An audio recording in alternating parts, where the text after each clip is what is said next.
Hello guys and welcome to another exotic episode of the Apex Chatroom Experience. My name is Kaltha, I'm your host, and today we're joined by a very interesting guest. His name is Tunde Balogun. He is the co-founder and the CEO of Small Small.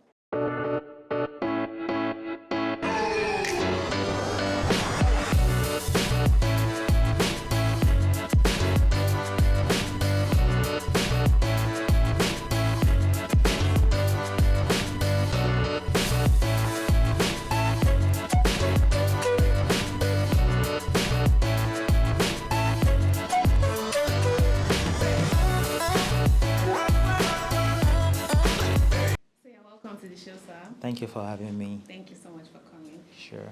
So before we dive into what you do, can you please share how your journey started as an entrepreneur with us? Okay, as an entrepreneur, okay, so it's like you want to take me all the way back. Yes. I grew up in a, in a home of entrepreneurs. Both my parents were business people, Okay. so it's just always been there. And when we are on holidays, we are required to go to either my mom's business or my dad's business. We always liked going to my dad's business anyway because he was a car dealer, and when they sell cars, we get from ATV there. So that was a good one for us growing up. So yeah, and so I kind of picked interest in business. And over the, when I was still like maybe in university, I'll buy stuff and then resell. Even when I was living abroad, I'll buy, in-car gadgets and different things that I will send them back home to sell phones and those kind of things, right? But that was just, then it was still just kind of toiling with entrepreneurship. But And what age range was this? This was like maybe 16, 17. Wow. Yes, so but the first company I launched that I think brought me to where I am today, which is also a real estate company, was Unique Edge Management. So we were managing vacation rental properties, and that for me, the journey, it wasn't something that I set out to do. A friend had asked that I help manage a property. This was in Thailand, where the last country I lived before I moved back to Nigeria. He had asked that I help manage a luxury villa in one of the beautiful islands in Thailand, right? Thailand is a very beautiful place, by the way, so you should visit. A lot of Nigerians are visiting there now, so are beginning to discover how beautiful Asia is. So back to the story. He had asked that I was building another startup, but he asked if I could help manage this villa. I was like, okay, sure, why not? While I'm trying to set up this swapta.com, which was a startup I was building then, I could earn some passive income from managing this villa. Yeah. And all of that. And within 3 months, the villa raked in so much money. It was going for about $3,000 a night or so. Wow. And I was like, okay, interesting. So I was like, if I could be managing one villa and this much money is coming in, what if 100 villas or 100 properties, So, and that was how I ventured into property management or real estate full time.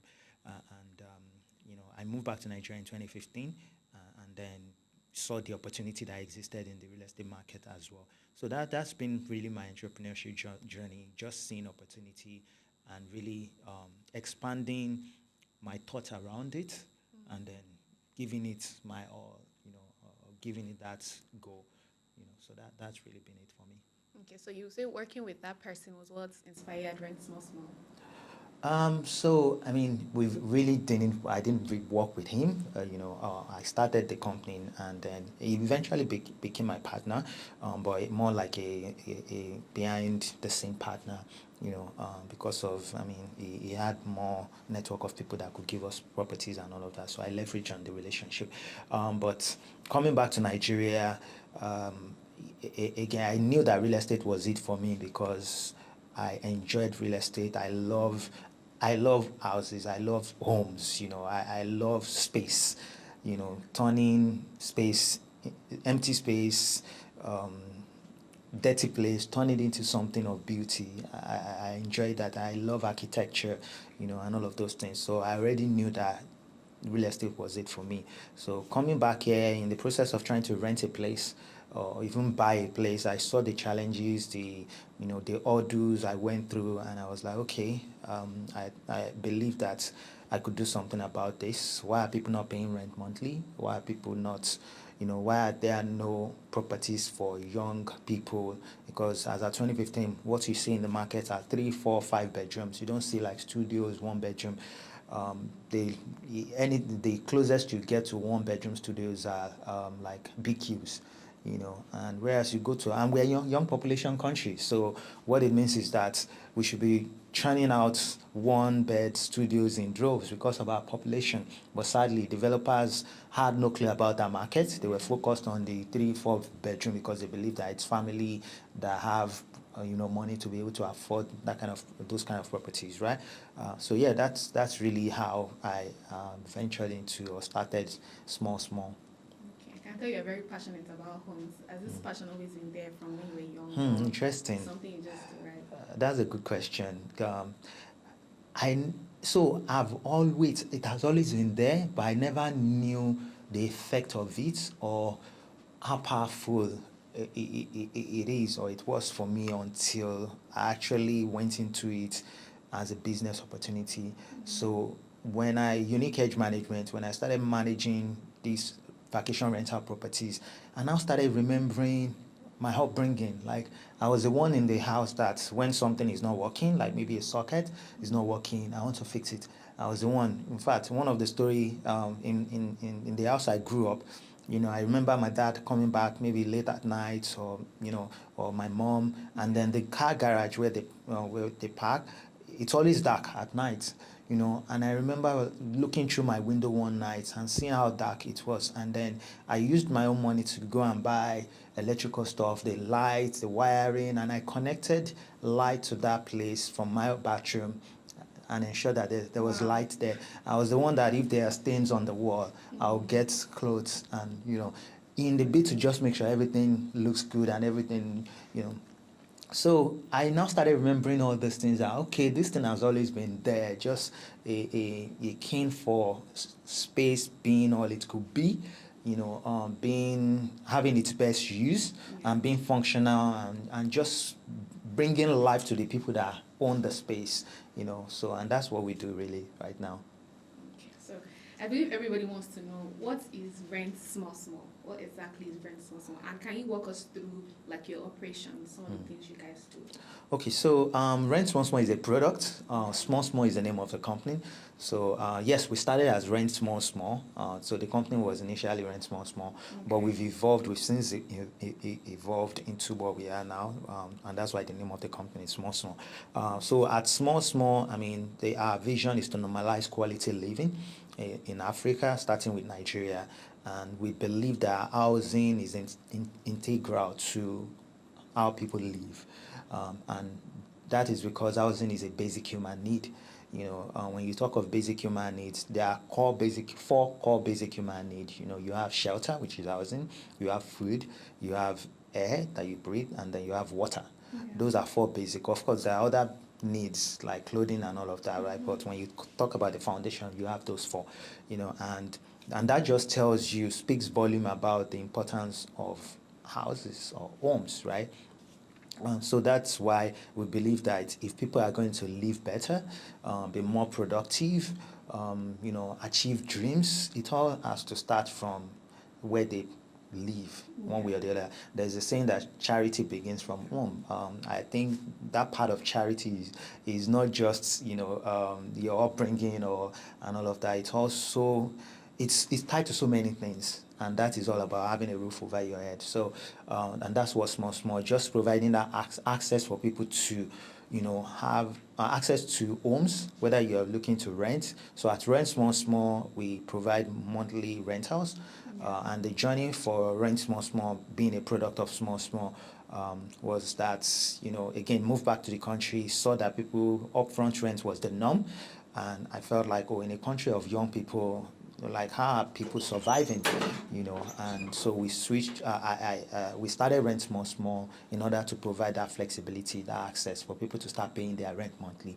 I mean, it was really tough at the beginning. People told us that no landlord in Nigeria was going to collect their rent monthly, and I mean, true to their words, almost for a year, we were really struggling trying to onboard landlords and all of that, because we knew that we didn't want to run a model where we were paying landlord up front and then now collecting the rent from the tenants monthly. We felt like that wasn't sustainable. So we knew from the get-go that if we are truly going to solve this problem, then we needed to get to the foundation of the problem. And work directly with landlord, make it an attractive model for them, whereby we are not having prices fluctuating and landlord increasing prices randomly or raising funds, and then we have pressure of, because of the money we've raised, then we need to get as much margin as possible in order to meet our cost of fund and all of those things. So we needed to remove all of that. So we went directly to the landlords and were able to onboard as many landlords. I mean, now thousands of people have rented homes from us, and we have properties everywhere right now. And so at 2021, we knew that, so we identified one of the foundational issues, which is that we had huge demand, but supply was not as much as demand. So, and then we saw like, most of the properties that are in places like Lagos, Abuja, they are owned by older generation landlords, right? They are not as flexible. They are already used to collecting rent upfront and all of that. So what is Nigeria doing, or what is the real estate market doing to helping young people become homeowners? What are the challenges to a young person that aspire to become homeowner? What is the process? So we saw that, it's actually not a very smooth ride. There's really no opportunity for any young person that has good job to say, I want to become homeowner, and this is the path for you to become a homeowner, right? So we decided to launch Buy Small Small, which is now allowing people to become homeowners, especially young Nigerians. With Buy Small Small, again, the vision is still that small. So when we talk about small, it's not just a name, it's actually a process. There's nothing you want to achieve in life that you can't achieve if you are willing to take yourself through the process of bit by bit. So small is literally that process of bit by bit, step by step, and with step by step, you can almost be assured that you are going to arrive somewhere someday. It's not get rich quick scheme. It's not trying to, defraud your way to the destination. It's actually saying, there's a process to achieving this thing, and I'm going to do it small, and I'm going to get there. Yeah. So that's really So Buy Small Small now is now helping people own homes. We have buy now, pay later. We have own now, pay later, and we have buy to let. With buy to let, you can pay as low as 20% of the property, and then 10 to 20 years, we are giving you alternative mortgage, to pay up the balance. So the rent actually covers the balance from between 10 to 20 years, which means you don't have to cough out anything to pay the balance to own the home. So and there are so many other packages and payment plans that we have under Buy Small Small. Wow, that's lovely. But your brand seems like something that can be it seems like something that you guys take a lot of risk on. So how do you deal with like customers that are not able to like pay up? Maybe for example, you say a plan, maybe they are renting and they have to pay monthly. Yeah. What if, like I've seen with some loan apps nowadays, that they will run away and say, I don't have the money again. So what do you guys do? Have you ever experienced such situations? Oh yes, definitely. There is no business that doesn't come with its own risk. Yeah. And even when you're now operating in a place like Nigeria, I think the risk now doubles or triple or whatever. So but the bigger the risk in business, the bigger the opportunity. Or the bigger the challenge, the bigger the opportunity. So one thing business people need to do or would have to do is calculate your risk, calculated risk, and part of that with part of doing the calculation or working out your risk, the fundamentals of your risk is now sitting and being able to say what kind of business model do I need to run in order to, make sure that the business is protected. Because every business exists to survive. It's all about survival. Human being, we are here to survive. But at some point you pass that survival stage and begin to thrive, right? And if care is not taken, you might have to go back to that survival. So with business as well, it's the same thing. We all start at that survival level. We're trying to make it work, figuring out the model that work and all of that. But when I don't want to say get lucky, but when you're very thoughtful about that, trying to manage that risk from the get-go, then it informs, how, the measures you take to protect the business. So for us at Rent Small, our everything starts with verification. So we do intense verification to decide who we are giving properties to.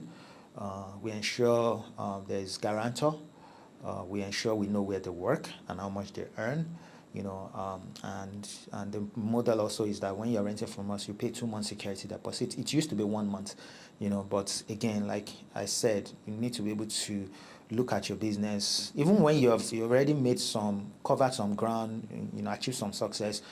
You need to also still look at the business and say, where are we having some shortfall? So in 2022, for example, we had high default because of some economic challenges and all of that. And that was the highest we've ever had in the history, since we started 2017, So we introduced 2 months security deposits, in order to have a cushion of some sort. And our model also allows us to get tenants out faster when they default, better than the yearly upfront tenant, because the upfront tenancy requires you give the tenant 6 months notice before you can evict them.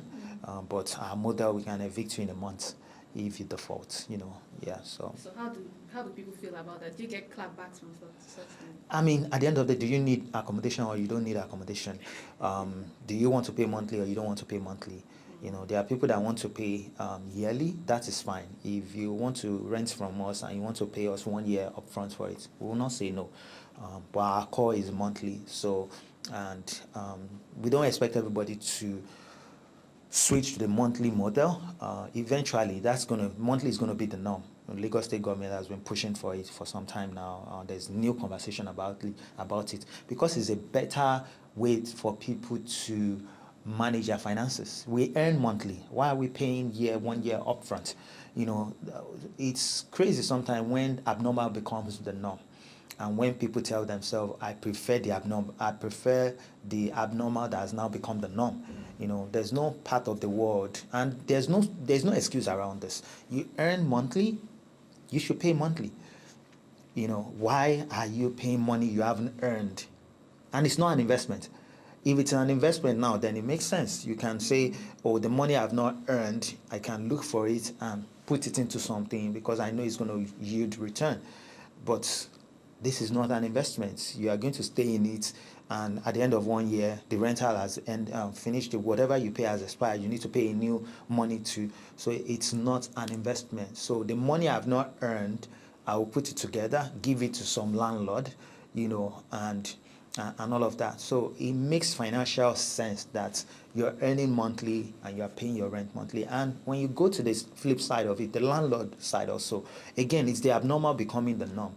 Real estate is supposed to be a passive means, a means of earning passive income for landlords that have rental properties, right? In any part of the world, that's what it is, But in Nigeria, because of the risk and so many other things, again, we've made the abnormal become the norm.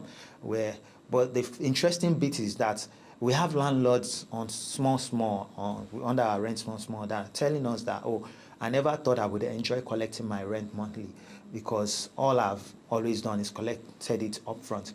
And why are they saying that? Because now, before they'll collect it upfront and before you know, everything is gone. Expenses here and there, family members, the money is gone.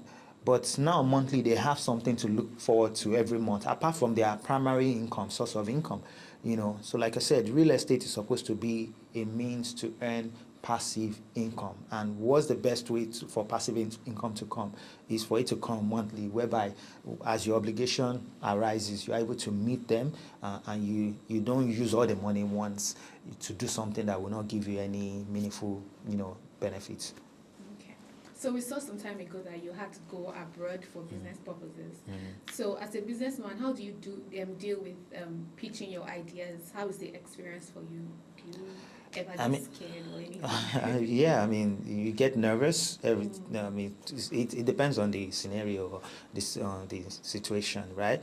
I mean, if pitching is not, if you have to pitch your business, it depends again who you are pitching to. If you are pitching to investors, then most likely then you get nervous because you are trying to get a yes from them to invest in your company. Have you ever been rejected? Oh yes. I mean, we've done our seed round, and during our seed raise, I was speaking to almost 4 or 5 investors every day, sometimes more than that every day, and it was. Most of it's virtual. In fact, I think probably 99%, because most of them are not in Nigeria, right? And I didn't have to go to the US or Canada or other parts of the world where most of our investors came from, to meet them, right? But it's one of those moments where you get nervous initially, but once you start, you are in the heat of the moment, so the nervousness has no place anymore. You just have to deliver, right? And then at the end of the pitch, you get this relief that, oh, thank God. And then the funny bit is that sometimes the investor call is back to back. You are finishing one, you are getting into another call immediately. So sometimes I will have 3, 4 calls back to back, and all of that. So, but thankfully, because of the kind of business we are into, which is our social relevance, it's housing. So a lot of the investors that I spoke with during our raise also, they love our story, they love our journey, they love that we are solving a major problem, a critical problem, and that for them was, everybody's looking for a way where they can have impact apart from their money, making money for them. So we got more yeses than nos. So yeah. Okay, so permit us to ask personal questions. Well, realtors are known to be the richest. So what would you say has been the brokest you've ever been? So here's the thing. I have a different mindset around money. Okay. And my mindset around money, I think, is tied to my faith and some of the journey that I've gone through in life. I don't look at money as, I don't look at my account and say, oh, I have 10 million naira. Because of that, it changes how happy I am. Or no, like I said, my faith is tied to my faith, and some of the journey I've gone through in life, which has now kind of shaped my belief around resources. So especially financial resources, other resources too. So I'm one of those that I believe my need will be met. My need will be met. So I don't get, even I might only have 5 naira in my account, but because the position of my mind is that my needs will be met. When those needs arises, they get met. One way or the other, they get met. And also I've positioned myself from that I might have 5 naira in my account, but because I've also put my money into things that can bring money for me. So it's just a matter of what can I unlock. I have investment here and there, some small, some big. I have real estate investment where I'm also earning rental income from it. So so I don't look at what I have really, I look at what I have, because you can't go away. It's all about what you have, really. But what I have is beyond what I can see physically, is beyond what I have in my pocket or what I have in my hands, right now, or what are other things that I've also seed I've sown that can also bring what I need. So broken again, how was the brokest I've ever been? I don't think I've thought about that in years or ever been in that state of trust me, there are moments whereby all I have in my account is 3,000 naira. Trust me, yeah. But because of my my approach to life or approach to financial resources, I don't even think about it. If I have need for 1 million naira and I know the things I need to unlock, or there's a trust or level of faith that I know that I will attract that 1 million. So it's really about that, attracting that resources. There are people that have called to say, I need crazy amount of money. And that was the first time I've ever called them for it. And they gave me that money to use, and gave a time to return it. And I returned it within that time, right? And that is also how I think about attracting resources, that if I need it, it will come, yeah. Okay, so according to your faith, what would you say is one principle that, what would you say is one principle that is still like helping you to date? What's one principle that you have? One principle that I have is that there's a God. Yeah. There's this supernatural to our natural, and the supernatural controls the natural, however we want to think about it. So just believing that there is a God. To some people, they are gods. For me, there is a God, and that God is the God of my faith, my own faith, which is, I'm a Christian, and there's Jesus, the Son of God, and my faith lies in that. And I believe if only I can just trust in His words, and part of His word to me is that He will meet all my needs according to His riches and glory. So if those were the things that He has said and they are written, and I hold on to those things, then doors will open up to me, and that's what I've experienced, really. Yeah. Okay, so I believe a lot of people want to know, particularly Lagosians, where would you say is the best place to live in Lagos, and where do you stay? Okay. It's interesting. My parents stay on the mainland. I stay on the island. I stay in Lekki Phase 1. Since I moved back to Nigeria, that's the only place I've stayed. So, I mean, it's a funny one, because there are mainland addicts. I've met mainland addicts. And these are billionaires, but they will never live on the island. Like, I know few, like, very wealthy people that they stay in the likes of Magodo and all of that, and they will never, they have investment on the island, though. They have properties. Some of their properties are even on our platform, but they will never live on the island. And then you have those also on the island that they just love what the island is about, and they don't have anything good to say about the mainland, But for me, I look at it from a place of, mainland is mainland, the vibe and everything that has mainland has to offer is what that's so I think for some people, what island enjoys more than mainland is, island is more structured than mainland. When you compare even Lagos, the island, with other developed parts of the world, you can't compare. It's just because island is what we have, so it's a bit more structured. You can't compare Singapore with island in terms of structure, in terms of how built of an environment, both two places are, right? But so when you look, so people kind of, because of how, so the comparison is mainland, where everything is all scattered, where everything is downfall. They have downfall on the island as well, but maybe not as rough as the downfalls on the mainland, right? When you look at Lekki Phase 1, Ikoyi, the most expensive place in Africa, and even in Lagos, of course, is Banana Island, right? Which is in Ikoyi.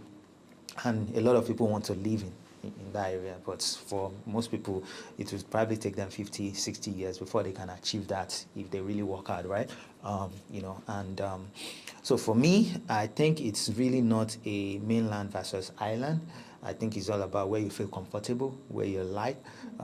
One of the things I say to people is that mainland has opportunity to actually even be more structured and more refined than island. And the reason why I say that is because mainland has more older buildings. And what it means is that there's a level of investment, new investment, that is going to come into Nigeria into real estate in Nigeria, and the first place that those kind of investment can easily go is those old buildings, whereby developers can easily remove those buildings and build new buildings, new structure. So that allows for a new type of planning.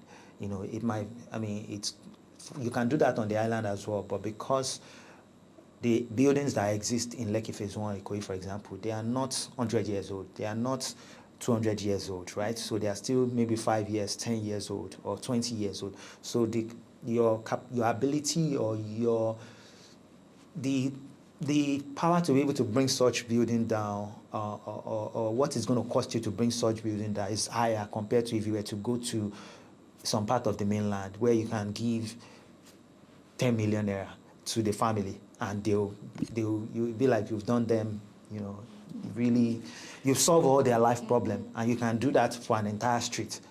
Buy an entire street, pay 10 million or 20 million, and then you can bring everything there down and build something new, build an estate, build high rises, right? And I think that's what is going to happen on the mainland, compared to the island, yeah. Okay. So can you tell us something that you do outside work? What do you do for fun? Tell us something exciting. What's something that people don't know about you? So it's fun. For me, it's one of the things that entrepreneurship has taken away from me is the fun bit.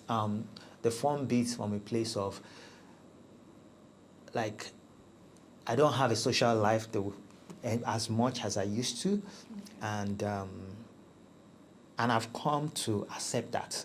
It has now become my norm, whereby I don't feel like I need to have a social life. Okay. For some people that sounds odd, but for me, I've come to just, again, because I like to be focused. Okay. I get easily distracted, so one of the ways for me to beat that easy distraction is to try and focus as much as possible and try and remove my eyes from any other thing or so many other things that could be happening, right? And I think that height of focus has kind of removed me from so many other social things that I could be doing. So in terms of fun, I think my family is my fun right now. Apart from work, I literally work home. That's literally, what I do. Is my wife that really pushes me to go to events these days. That but I want to improve on that. I feel like it's not good. It's not a good way to live. You need to socialize. There should be a balance. Yeah. So I'm making efforts. Like as yesterday, I was still at an event that on the normal day I would not go. On a normal day, I've been in the office all day. I got home, I just want to stay at home, But then, part of my goal this year is to make those adjustments. So I still ended up going. It was a friend's grandma's 100 years birthday, and I haven't seen her for years. So I went. Yeah. That's good. So what advice would you give to people that are looking to venture into real estate? Real estate, interestingly, in places like Nigeria, anybody can do real estate. It's not so in other parts of the world where you need licenses. You need the license to do real estate. In the US, even as low as, not low, but as far as practicing even as a real estate agent, even the rental market, you need a license, so you have a broker's license. They have different type of license you need to have, and in fact, in places like still US, you can't even, your license will not allow you to practice in certain states. You have to get license in different states if you are to practice in different, as many states as you want, right? So, and that just tells you that real estate is structured in other parts of the world compared to Nigeria. So I think in Nigeria, the opportunity that exists is that there's a low barrier for people to enter real estate. It's not necessarily a good thing, because it means that also the market gets really, it's influx of bad people, bad players, whether from development or just being an agent. And that's why you hear so many cases of fraud where people collect money from people that are looking to rent and escape with the money. Where you have money issues, where you have people, markets people from Alaba or Ladipo or Balogun, because they've made so much money in those man, they don't know what to do with the money, and they just start building properties. And these properties, they are really below low quality property. They are not engaging professionals, to build those properties. They just have money. So you have all of those activities happening in real estate, which is not helping the real estate market. But again, the opportunity is for anybody that is thinking, oh, I don't have a job, I want to. You can literally find people that are looking to rent a home and identify a house that is looking for somebody to rent and match them together and earn commission from it. So that's the opportunity that generally exists. So for somebody that is looking to go into real estate and you really want to go all the way and be big and successful at it, then really just first of all ask yourself, where do I want to start from? You can't say you want to start as a developer, because again, development requires a lot of money, so and if you don't have that financial backing and all of, even if you want to start as a developer and you have a lot of money, you also need, if you are going to be the best developer or a developer that deliver quality homes, there are experiences you need to have, there are trainings you need to have, you need to know, you need to understand architecture, or else you work with people that they'll just throw anything at you and you take it as something because all you just want to do is see a building standing, but house or home is more than just a building standing. It's the functionality of that home. Are you going to build a home that somebody will move into it and every day they're having plumbing issues, as we've seen a lot of properties in Lagos or a lot of properties in Nigeria, where a brand new property, less than 1 year, there's leakages everywhere, roof is leaking, there are plumbing, electrical issues and all of that. That is because, again, we don't engage professionalism or professionals in how we build, and even the people that have the money to be able to carry out this activity, they want the shortcut, they want to do it really fast. So if you're thinking of real estate career, just really throw yourself. When I moved back to Nigeria and I knew that I wanted to do more in real estate, and I knew one of the things I did was I called my brother who was based in the US. I told him, my younger brother, I told him, that this is what I'm thinking about doing in real estate in Nigeria, but I want to understand the market more, that I want to see where I can, does he know anyone in real estate in Nigeria? And he mentioned one of the big names in real estate, Mr. Gbenga Olaniyan of Estate Links. And then apparently he knew him with the law firm he was working with, and he connected me. And for 3 months or about 5 months, I was going to Estate Links office every day. I was allowed to come in every day. I wasn't a staff, but just to sit with them, go on inspection with them, go on projects that are under development. And I did that, voluntarily, and just because I wanted to gain some knowledge. I wanted to understand the market, the Nigerian market and all of that, before I then, ventured into starting small. So just throwing yourself to learn, study, do research, and all of that. Whatever I want to do, if there's any way I can learn more about it before I start it, I would definitely throw myself into the learning, because I believe it's going to give me that edge. And I don't just start anything or throw myself into anything. I want to do it and go all the way and be successful at it. And that's why 6 years since we started Response One, we are still going at it. A lot of companies have started the same thing, and 1-2 years they are not in existence anymore. But 6 years, against all odds, we are still here. So,